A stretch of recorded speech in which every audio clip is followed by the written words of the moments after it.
안녕하세요. 친정어머니와 둘이 살고 있는 30대 여성입니다.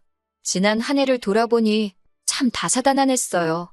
특히나 남편과 헤어져서 그런지 지난 1년이 저에게는 유난히 길었던 것 같네요.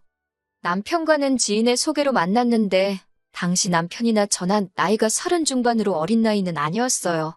그렇다 보니 시작부터 결혼을 전제로 진지하게 사귀었고 1년 만에 부부의 영까지 맺게 되었습니다. 경제적으로 여유가 있었던 시댁에 반해 제 친정은 그렇게 넉넉한 상황은 아니었어요. 처음부터 그랬던 건 아닌데 여기에는 사연이 있습니다. 몇 년 전 친정아버지께서 암을 진단받으셨는데 당시 의사 말로는 치료만 잘 받으면 살 수 있다더라고요. 그래서 돈 생각하지 않고 있는 재산 다 끌어다 아버지 병원비로 썼습니다. 하지만 애석하게도 아버지는 폐암 수술 이후 합병증으로 허망하게 세상을 떠나셨어요. 아버지가 돌아가시고 나서야 아버지가 개인적으로 지셨던 채무뿐만 아니라 여러 가지로 금전적인 측면에서 생각지 못한 문제들이 발견되었습니다. 결국 빚과 재산 대부분을 포기해야 했고 그나마 어머니 명의로 있던 집은 지킬 수 있었네요. 이후로 어머니는 식당에서 일을 하며 본인의 생활비를 벌어 쓰셨고 저는 저대로 회사 생활을 하며 생활을 이어갔습니다.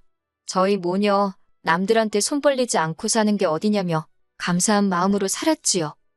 그렇게 10년 가까이 살다가 제가 시집을 간다 하니 친정어머니께서 얼마나 좋아하셨는지 몰라요. 친정어머니께서는 3천만 원이란 큰 돈을 내주셨고 저는 염치불구하고 그 돈을 받았습니다. 변명 같지만 당시 제가 모아둔 돈이 5천 정도 있었는데 2억을 가져온다는 남편에 비하면 턱없이 부족하다 싶어서 그 3천을 받을 수밖에 없었어요. 하지만 청첩장까지 나오고 한창 집을 알아보던 시기였어요.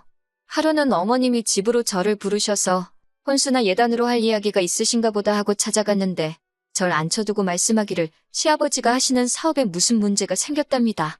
그래서 당장 해주기로 했던 2억은 못 해줄 것 같다고요. 황당했지만 제가 맡겨둔 돈도 아니니 무조건 내놓으라 할 수도 없는 노릇이었지요. 제가 그럼 어떻게 할까요? 결혼식을 미룰까요? 라고 물었더니 대뜸 저더러 돈 보고 시집 오는 거냐며 화를 내시대요.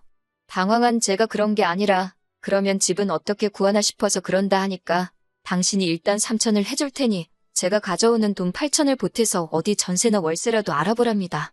남편도 저한테 계속 미안하다며 그때는 정말 파혼이라도 하면 제가 돈 보고 시집 가려던 여자밖에 안 되게 생겼더라고요. 그리고 무엇보다 집에 대한 걱정이 된 거지 남편 자체가 싫었던 건 아니었으니까요. 결국 계획대로 식은 올렸고 제가 가져가는 돈 8천으로 작은 전세를 구했습니다. 남편이 가져온 돈 3천으로 결혼식이랑 그런 대로 가정가구 구색은 마쳤고요. 그러다 남편이 저 몰래 시부모님께 돈을 보내고 있다는 사실을 알게 된 건 결혼한 지 8개월이 지나서였어요. 말이 나와서 말이지만 결혼 초에는 무슨 바람이 불어 그랬는지 남편이 먼저 저더러 경제권을 가지라대요. 하지만 한 두세 달도 안 돼서는 갑자기 그동안 얼마나 모았냐고 묻더라고요. 그래서 제가 가계부 내역을 보여줬더니 밑도 끝도 없이 자기 계산이랑 안 맞는다며 제가 돈을 너무 헤프게 쓰는 것 같다면서 앞으로 돈 관리는 각자 하자입니다. 치사하고 억울하고 이깟 경제권이 뭐라고 괜히 가지고 있다가 더러운 꼴이나 보겠다 싶어서 그러자 했어요. 이후로 그렇게 저희는 각자 따로 돈 관리를 하게 되었습니다. 심지어 보험료랑 통신비도 각자 내자길래 그러라 했어요. 결국 같이 공동으로 부담하는 건 생활비랑 공과금, 그리고 세금 정도였는데 이것도 제때 안 주려고 하더라고요. 결국 남편이랑 돈 문제로 대판 싸우게 되었습니다. 돈 벌어서 다 어디다 쓰고 다니길래 생활비도 안 주느냐고 제가 따지고 들었지요. 여자라도 생겼냐니까 자길 뭘로 보냐면서 지가 뭘 잘했다고 같이 소리를 지르더니 자기도 죽겠다며 그리고 나서야 한다는 소리가 아버님 사업이 망해서 자기가 시부모님 생활비를 대주고 있다는 거예요. 당시 남편 한 달 수입이 제가 알기로 300 남짓이었는데 200 이상씩 보내고 있었다니까요. 어이가 없어서 제가 남편에게 절대로 어머님 아버님께 더는 돈 보내드리지 말라 했습니다. 그러다 당신도 같이 망하는 거라고 우리 다 같이 죽는다고요. 그러자 남편도 알겠다 하대요. 그때만 해도 남편은 제 말을 귀담아 듣는 듯 했어요. 희망이 있었달까요? 하지만 바보 같은 남편은 바로 다음날 시부모님께 전화를 걸어서는 저한테 다 이야기했다고 그래서 이제 돈 못 드린다고 했답니다. 당연히 난리가 났지요. 어머님께서 저한테 연락을 해오셔가지고는 네가 뭔데 내 아들한테 돈을 줘라 마라 소리를 하느냐고 그러면서 하시는 말씀이 있는 집 며느리 보면 목에 힘주고 다닐까 그 꼴 보기 싫어. 없는 집 며느리 고분고분할 줄 알고 반대 안 하고 받아줬더니 어디 감히 당신 아들을 조종하려 드느냐고 막말을 퍼부으시대요. 어머님의 막말보다 더 힘들고 속상했던 건 그런 상황에서 남편이 한다는 소리가 그러면 밥만 드리면 안 되겠냐입니다. 자기가 벌어오는 돈에서 반은 우리 쓰고 반은 시부모님 드리자는데 그럼 어느 세월에 돈 모아서 애 낳고 집 사냐니까 그럼 뭐 자기 부모님은 모른 채 하고 사냐고 오히려 지가 목에 핏대를 세우대요. 한심하고 허탈하고 결국 남편이 저에게 매달 꼬박꼬박 200만 원씩 주면 나머지는 죽을 끓여 먹든 밥을 끓여 먹든 간섭하지 않기로 했어요. 솔직히 마음 같아선 부부지간에 이렇게까지 따져가며 살아야 하나 싶어 차라리 갈라서자 소리가 목구멍 끝까지 올라왔지만 친정아버지 돌아가시고 친정어머니께서 입버릇처럼 하신 말씀이 여자는 남편 없으면 사는 게 참 고달프단 소리였거든요. 그 소리를 귀에 딱지가 앉을 만큼 들어서 그런 건지 그때만 해도 용기가 안 나대요. 게다가 안 좋은 일은 한 번에 몰려온다더니 얼마 지나지 않아 청천벽력 같은 연락을 받게 되었습니다. 식당 일을 마치고 집으로 돌아가던 친정어머니께서 교통사고를 당하셨다고요. 다른 것보다 문제는 갈비뼈골절이었어요. 의사 말로는 4주 정도는 입원한다 생각하라대요. 앞으로 어떤 후유증이 있을지 모르니 옆에서 잘 살펴드리라면서요. 회사에는 사정을 이야기한 덕분에 당분간 야근에서 제외될 수 있었습니다. 그래서 낮에 회사에서 일하고 퇴근 후에는 불이 나게 친정어머니가 입원한 병원으로 향했어요. 그렇게 열흘쯤 되니까 친정어머니가 갑갑하다면 나가고 싶어 하시대요. 의사도 하는 말이 생각보다 상태가 금방 좋아지셨다고요. 그래서 다행히 친정어머니는 입원한 지 12일 만에 퇴원을 하게 되었습니다. 당분간 통원 치료를 받아야 한다는 말에 제가 같이 다닐 요량으로 저희 집으로 모셨어요. 남편이 못마땅해 하긴 했지만 일전에 어머님도 아버님과 싸우셨다며 막무가내로 일주일이나 계셨던 적이 있거든요. 그래서 자기가 이러쿵저러쿵 말할 상황이 못 되었지요. 그리고 친정어머니를 모시고 온 이튿날 웬일로 어머님으로부터 연락이 다 왔대요. 지난번 돈 가지고 한바탕 큰 소리가 오간 이후로 어머님께서 먼저 연락을 주신 건 처음이었지요. 솔직히 저는 늦게나마 저희 어머니는 어떠신지 물어보려고 연락하신 줄 알았습니다. 하지만 이게 웬걸 대뜸 하시는 소리가 다음 주엔 네 시애비 생일인 거 아냐입니다. 제가 알고 있다고 그래서 그렇지 않아도 그날은 모시고 외식이라도 할 생각이었다고 말씀드렸어요. 그러자 어머님이 저더러 외식이 웬 말이냐며 시집 오자마자 처음 만난 시애비 생일인데 당연히 네가 생일상을 직접 차려야 되는 거 아니냐고 그런 것도 안 배우고 뭐 했냐대요. 어이가 없던 제가 남편에게 들으셨겠지만 사고로 다친 친정어머니가 지금 여기 계신다고 잘 아시지 않냐고 저도 그러면 안 됐는데 너무 속상해서 조금 빈정거려봤네요. 그러자 어머님께서 하시는 말씀이 그건 들었다면서 퇴원했으면 자기 집으로 가지 왜 니네 집으로 온 거냐며 아무튼 아버님 생일잔치는 니네 집에서 할 거라고 그런 줄 알랍니다. 이미 친척분들한테도 다 얘기해뒀다고요. 하지만 저도 지지 않고 막무가내인 어머님께 지금 친정어머니 거동도 불편하시고 어디 다른 데로 못 모신다. 생일상이고 뭐고 못 챙기고 잔치는 가당치도 않다고 딱 잘라 말했네요. 그러자 어머님도 열받으신 건지 두고 보자면서 전화를 뚝 끊어버리시대요. 그리고 그날 밤 남편이 얘기 좀 하자는데 딱 봐도 무슨 이야기를 할지 알겠더라고요. 그래서 제가 생일잔치 이야기면 집어치우라 했습니다.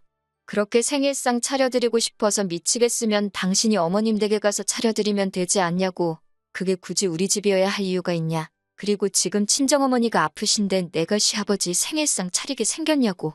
그랬더니 남편이 한다는 소리가 저더러 지금 자기 부모님이 망해서 무시하는 거냐고 그래요. 어이가 없어서 그건 어디서 나온 자격지심이냐고 그러면 당신이랑 시부모님이 우리 엄마 무시하는 건 뭐 때문이냐 그랬습니다. 모 눈엔 뭐만 보인다고 똑같은 사람 취급하지 말라니까 얼굴이 벌개져서는. 그리고는 한 이틀이나 지났을까요? 친정어머니는 방에서 주무시고 저는 거실에서 TV를 보고 있었어요. 남편이란 인간은 꼭두 새벽부터 어딜 갔는지 보이지도 않고 이때 솔직히 한참 냉전 중이라서 저도 굳이 관심을 두지 않았습니다. 갑자기 요란하게 현관벨이 울려서 나가보니 어머님 아버님이 문 앞에 서 계시대요. 집 안으로 밀고 들어오시려는 걸 간신히 막고 지갑하고 핸드폰만 챙겨 밖으로 나갔습니다. 집 앞 카페에 들어가 자리를 잡기가 무섭게 어머님이 꺼내신 말씀이 저더러 잔소리 말고 다음 주에 생일상 차리랍니다. 어이가 없어서 못한다 하지 않았냐고 왜 이렇게 억지시냐고 물었어요. 그러자 하는 소리가 친척들 앞에서 당신들 얼굴에 똥칠해야 속이 후련하겠냐고 그럽니다. 아니, 아버님이 이제 겨우 63이신데 무슨 친척들까지 불러서 생일잔치를 하시냐고. 그러면 어머님 댁에서 하시라 했습니다. 제가 남편 편으로 미역국이랑 갈비 정도는 해서 보내보겠다고요. 그랬더니 그건 싫답니다. 무조건 저희 집에서 제가 차려주는 생일상을 받아야겠대요. 어찌나 기가 빠지고 힘이 들던지 저도 모르게 적당히 좀 하시라 소리를 질러버렸네요. 저희 어머니 아플 때 하다못해 안부 연락 한 번 없으셔놓고 이제 와서 무슨 생일상 받아먹길 바라시냐고 어쩜 이렇게 뻔뻔하시냐 쏘아붙였습니다. 그랬더니 하는 말이 제가 이제 와서 본색을 드러낸다나요? 그러면서 저더러 네가 그런다고 니네 엄마가 천년만년 살 거 같냐? 시집 왔으면 시부모가 부모지. 낳아준 부모는 죽었다 생각하고 사는 게 답이다. 말도 안 되는 소리만 하시더라고요. 듣다 못한 제가 어머님더러 어머님도 자식이라고 낳아 키우신 시외할머님이 불쌍하다고 악을 썼네요. 결국 이 일로 남편과도 지독한 싸움을 하게 되었고 남편은 끝끝내 지 부모 편만 들더라고요. 뻔한 레파토리 있잖아요. 그냥 적당히 져드리면 안 되겠냐. 장모님한테 하는 만큼만 해드려봐라. 아니, 니네 엄마가 나한테 그렇게 안 해주는데 내가 왜 그렇게 하냐? 어이가 없어서 결국 끝도 없는 싸움의 반복 끝에 이럴 거면 갈라서자 소리가 나왔고 그렇게 헤어졌어요. 남편이 자기가 3천만 원 가지고 오면서 시골리고 어쩌고 했다며 그 돈 돌려달라길래 너는 나랑 사는 동안 내가 해온 집에서 안 자고 어디 밖에서 잤냐고 또 싸우고 제가 그렇게 억울하면 네가 사온 거 들고 가라 했습니다. 그랬더니 그걸 어디다 두냐고 짜증을 내더니 결국 빈몸으로 나가대요. 그렇게 1년 좀 넘는 결혼 생활은 아주 지저분하게 마무리가 되었어요. 친정어머니는 이 긴 세월을 여자 혼자 몸으로 어떻게 살 거냐고 걱정하시지만 저는 오히려 홀가분한 게 별로 걱정이 되질 않아요. 그리고 이렇게 사연을 쓰게 된 결정적인 이유기도 한데 사실은 며칠 전 남편의 근황을 들었습니다. 들리는 말이 시부모님도 그렇고 남편까지 손 떼면 안 되는 데까지 손을 댔던 모양이에요. 결국 주변에서들 돈 갚으라고 난리가 나서 고소까지 당했다던데 저야 그걸 알아서 헤어진 건 아니지만 그 동그렁텅이에서 빠져나온 게 얼마나 다행이다 싶던지요. 늦은 후회지만 결혼 그거 조금 늦게 하면 어떻다고 제가 너무 신중치 못했던 게 안타까워요. 물론 이제는 돌아갈 수 없는 시간이니 그만 속상해하고 앞으로 다가올 날들을 열심히 살아볼 생각입니다.